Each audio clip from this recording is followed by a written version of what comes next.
So மனநலம் பாதிக்கப்படும் போதும் டயபெட்டிஸ் வரும், டயபெட்டிஸ் வந்துருச்சுனாலும் மனநலம் வந்து பாதிக்கப்படும். ரெண்டுமே வந்து இன்டர் ரிலேட்டட் தான்.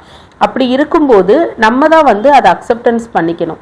இன்னைக்கு நம்ம டைப் 1 டயபெட்டிஸ் பற்றி நிறையா பேசுகிறோம், ஏன்னா அது உலக அளவில் ரொம்ப ஸ்ப்ரெட் ஆகிருக்கு. ஆனால் இன்னொரு நம்ம புரிஞ்சுக்க வேண்டிய விஷயம் டைப் 2 டயபெட்டிஸ். ஸோ இப்போது பெண்களுக்கெல்லாம் பார்த்தோன்னா பிசிஓஎஸ்னு ஒரு பிரச்சனை இருக்கும், நீர்க்கட்டின்னு சொல்லுவாங்க. இது வந்து பார்த்தீங்கன்னா பெண்கள் ரொம்ப கேஷுவலாக எடுக்க ஆரம்பிச்சிட்டாங்க.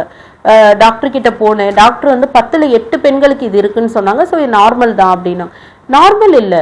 உங்கள் உடம்புல அந்த நீர்க்கட்டி அப்படின்றது ஃபார்ம் ஆகும்போது அது எப்படி நார்மலாக இருக்கும்?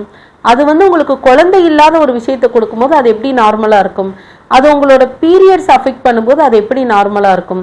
ஸோ இது வந்து ப்ரொலாங் பிசிஓஎஸ் இருக்கும்போது நம்ம டைப் 2 டயபெட்டிஸ்க்கு வந்து போயிடுவோம். ஸோ டைப் 1 டயபெட்டிஸில் இன்சுலின் சுரக்காது, டைப் 2 டயபெட்டிஸில் சுரக்கும், ஆனால் குறைவாக சுரக்கும். வாட் எவர் டயபெட்டிஸ் தான் அது.